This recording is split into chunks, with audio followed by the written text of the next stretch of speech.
ಯಾವುದೇ ಬಿಜೆಪಿ ಪಕ್ಷವನ್ನ ಸೋಲಿಸಿ ಕಾಂಗ್ರೆಸ್ ಪಕ್ಷವನ್ನ ಗೆಲ್ಲಿಸುವ ಮೂಲಕ ಪ್ರಜಾಪ್ರಭುತ್ವ ಹಾಗೂ ಸಂವಿಧಾನ ಉಳಿಸಬೇಕಾದ ಅನಿವಾರ್ಯತೆ ಶೋಷಿತ ವರ್ಗಕ್ಕೆ ಬಂದಿದೆ ಎಂದು ರಾಜ್ಯ ಶೋಷಿತ ವರ್ಗಗಳ ಮುಖಂಡ ಹಾಗೂ ರಾಜ್ಯ ಹಿಂದುಳಿದ ವರ್ಗಗಳ ಅಧ್ಯಕ್ಷ ರಾಮಚಂದ್ರಪ್ಪ ಹೇಳಿದರು. ನಗರದ ಪತ್ರಕರ್ತರ ಭವನದಲ್ಲಿ ರಾಜ್ಯ ಶೋಷಿತ ವರ್ಗಗಳ ಮುಖಂಡರುಗಳ ಸುದ್ದಿಗೋಷ್ಠಿ ನಡೆಸಿ ಮಾತನಾಡಿದ ಅವರು 2014ರ ನಂತರ ದೇಶದಲ್ಲಿ ಅಧಿಕಾರಕ್ಕೆ ಬಂದ ಬಿಜೆಪಿ ಸರ್ಕಾರದ ಅವಧಿಯಲ್ಲಿ ಪ್ರಗತಿ ಕಾಣದೆ ವಿನಾಶದ ಕಡೆಗೆ ಸಾಗಿದೆ.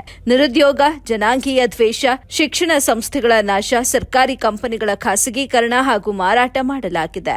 ಮಕ್ಕಳಿಗೆ ಸಿಗಬೇಕಾಗುವ ಪ್ರೋತ್ಸಾಹ ಧನವನ್ನು ಸಹ ನೀಡದೆ ವಂಚನೆ ಮಾಡುತ್ತಿದೆ ಅಂತ ದೂರಿದ್ರು. ನಾವು ದುಡಿದ ದುಡ್ಡಿನ ತೆರಿಗೆಯನ್ನ ನಮಗೆ ವಾಪಸ್ ಕೊಡದೆ ಕರ್ನಾಟಕಕ್ಕೆ ಮಲತಾಯಿ ಧೋರಣೆ ಮಾಡುತ್ತಿರುವುದರಿಂದ ಕರ್ನಾಟಕವನ್ನ ಉಳಿಸಿಕೊಳ್ಳಬೇಕಾಗಿದೆ. ಲೋಕಸಭಾ ಚುನಾವಣೆಯಲ್ಲಿ ಬಿಜೆಪಿಯನ್ನ ತಿರಸ್ಕರಿಸಿ ಹೊರಕಳಿಸಬೇಕಾಗಿದೆ. ಇದಕ್ಕಾಗಿ ರಾಜ್ಯಾದ್ಯಂತ ಶೋಷಿತ ವರ್ಗಗಳ ಮುಖಂಡರುಗಳು ಪ್ರವಾಸ ಮಾಡಿ ಕಾಂಗ್ರೆಸ್ ಪಕ್ಷವನ್ನ ಬೆಂಬಲಿಸುವಂತೆ ಮನವಿ ಮಾಡಲಾಗುವುದು ಅಂತ ತಿಳಿಸಿದ್ರು.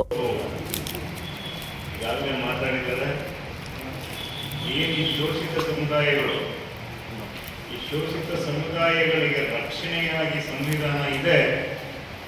ಆ ಇರುವಂತ ಸಂವಿಧಾನವನ್ನು ದುರ್ಬಲಗೊಳಿಸುವಂತ ರೀತಿಯಲ್ಲಿ ಅದನ್ನು ಪೂರ್ತಿ ಬದಲಾವಣೆ ಮಾಡುವಂತ ಒಂದು ನಿರ್ಧಾರವನ್ನ ಈ ಸರ್ಕಾರ ನಡೆಸ್ಕೊಂಡು ಬರ್ತಾ ಇದೆ. ಈ ದೃಷ್ಟಿಯಲ್ಲಿ ನಮ್ಗೇನಾದ್ರೂ ಸಂವಿಧಾನ ಇಲ್ಲ ಅಂತಂದ್ರೆ ಮನುಸ್ಮೃತಿಯನ್ನ ತರುವಂತ ಒಂದು ನಿರ್ಧಾರ ನಡೀತಾ ಇರಬೇಕಾದ್ರೆ ಅವರ ಒಂದು ಇವತ್ತು ಅಣ್ಣ ಹೇಳಿದಂಗೆ ರಿಸರ್ವೇಶನ್ ಅನ್ನ ಈಗ ಕೊಡಬೇಕು ಅನ್ನೋ ಉದ್ದೇಶ ಅಲ್ಲ.